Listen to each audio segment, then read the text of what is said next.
Attention deficiency syndrome इसीलिए हुआ है क्योंकि लोग जानकारियों को शिक्षा समझते हैं। तो इन्होंने बहुत कम समय में बहुत पैसा कमा लिया। लोगों को शक हुआ, अमेरिकी सरकार को शक हुआ कि ये कुछ गलत कर रहे हैं। एक 12 साल का बच्चा जानता है कि वहां करोड़ों प्रकाश वर्ष दूर जो गैलेक्सी है उसका नाम क्या है।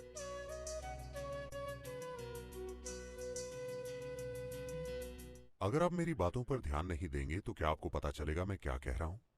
नहीं। जीवन का हर पहलू इसी तरह है ना? अगर आप ध्यान नहीं देते तो आपको पता नहीं चलेगा कि आप क्या खा रहे हैं, कैसी सांस ले रहे हैं, क्या हो रहा है। बहुत से लोग फूलों की खुशबू पर ध्यान नहीं देते या कोई भी दूसरी चीज पर, वो पास से गुजर जाते हैं, पत्थर की तरह या फिर कहें बैल की तरह, क्योंकि बैल महत्वपूर्ण होते हैं स्टॉक मार्केट में। तो ये विकास प्रक्रिया में पीछे जाना हुआ। अगर आप बैल या भालू की तरह चलें तो आप पीछे जा रहे हैं। आप विकसित होकर इंसान बने हैं, इसमें लाखों साल लगे हैं। अब आपको पीछे नहीं जाना चाहिए। इंसान होने का मतलब है, इंसान के बारे में अनूठी चीज ये है कि हम वही चीजें करते हैं जो जानवर करते हैं। बस यही है कि जो जानवर करते हैं हम भी वही करते हैं, लेकिन हम उसे जागरूक होकर कर सकते हैं। ये बहुत बड़ा फर्क है। और किसी चीज को जागरूकता से करना तब तक संभव नहीं होगा जब तक आप उन चीजों पर पर्याप्त ध्यान नहीं देते जो आप करते हैं या नहीं करते। विशेष रूप से वो चीजें जो आप नहीं करते, आपको उन पर पूरा ध्यान देना चाहिए, वरना वो आपके अंदर घुस जाएंगे। तो ये अटेंशन डेफिशिएंसी सिंड्रोम इसीलिए हुआ है क्योंकि लोग जानकारियों को शिक्षा समझते हैं।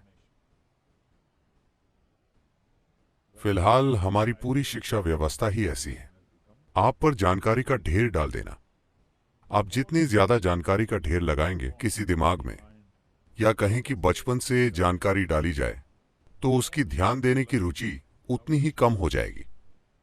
क्योंकि कुछ भी जाने बिना जानकारी आपको एक झूठी भावना देती है कि आप सब जानते हैं। यह अब एक फैशन बन गया। आज अगर आपको एक डिनर पार्टी में आमंत्रित किया गया है तो आप गूगल पर 100 करोड़ आकाशगंगाओं की जानकारी ढूंढते हैं। उन सभी को नंबर और नाम दे दिए गए हैं, ठीक है? वो 567 BZ, वो गैलेक्सी, उसके बारे में आपके पास कुछ जानकारी है। आप गूगल पर जाते हैं, 2 वाक्य उठाते हैं और पार्टी में जाते हैं।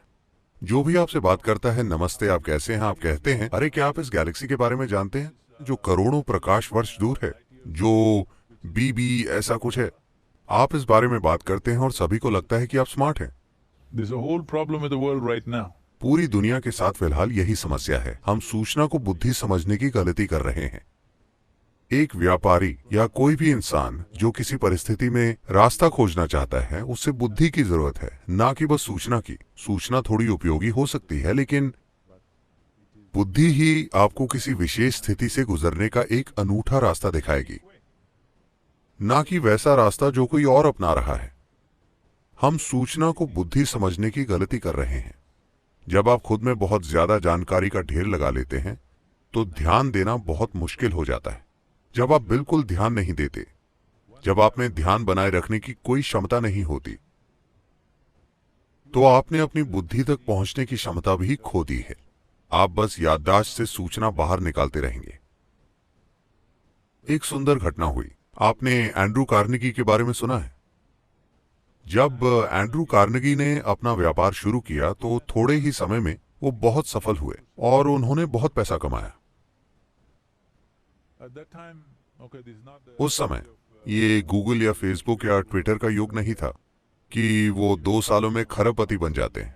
उन दिनों लोगों को उद्योग वगैरह लगाकर पैसा कमाना पड़ता था, जिसमें दशक या पीढ़ियां लग जाती थी। तो इन्होंने बहुत कम समय में बहुत पैसा कमा लिया। लोगों को शक हुआ, अमेरिकी सरकार को शक हुआ कि ये कुछ गलत कर रहे हैं। तो उन्होंने एक सेनेट पूछताछ कमेटी बनाई। तो उन्होंने इनसे हर तरह के सवाल पूछे और उन्हें पता चला कि इनके व्यापार में कुछ भी गलत नहीं है। फिर उन्होंने पूछा कि आप इतना पैसा कमाकर इतने सफल कैसे हो गए? तब एंड्रू कार्नेगी ने बहुत ही सरल बात कही, मैं अपने मन को किसी चीज पर 5 मिनट तक लगातार रख सकता हूं। 5 मिनट। क्या आप में से कोई भी ऐसा कर सकता है? सभी सेनेटर सोचने लगे 5 मिनट में क्या मुश्किल है, और उन्होंने एक प्रयोग तैयार किया। उन्होंने अपना ध्यान टिकाने की कोशिश की। वो कुछ सेकंड तक भी नहीं टिका पाए। एक पल यहां, दूसरे पल वहां। ज्यादातर इंसानों की यही हालत है।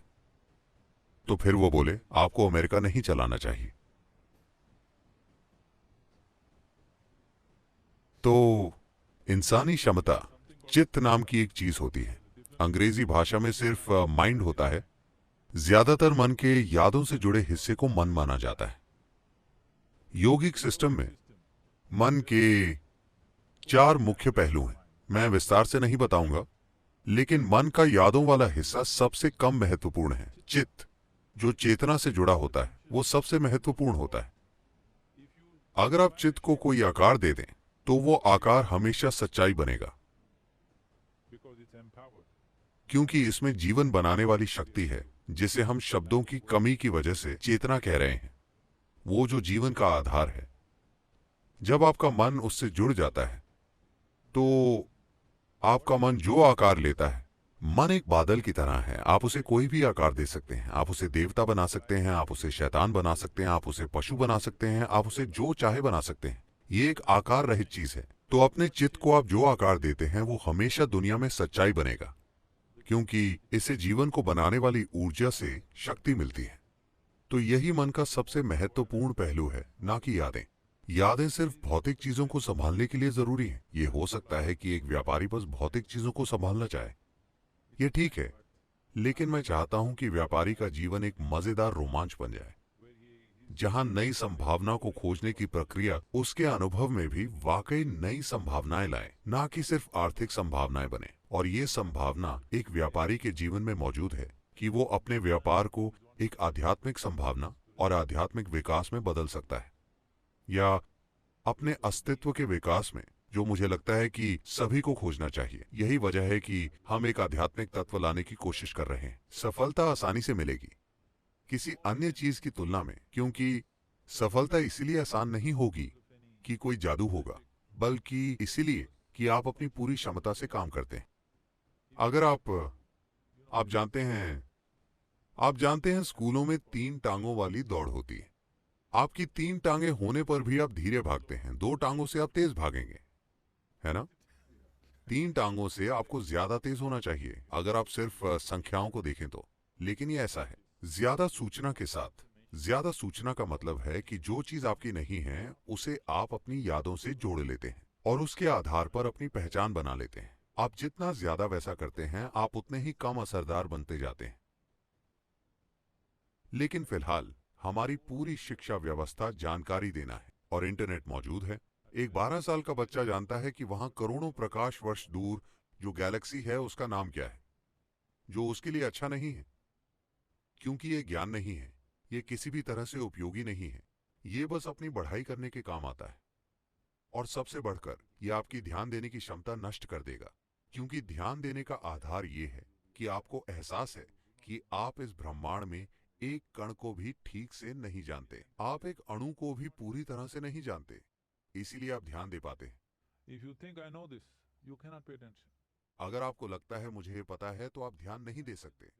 जानकारी का घमंड ही आप में ध्यान देने की कमी पैदा करता है।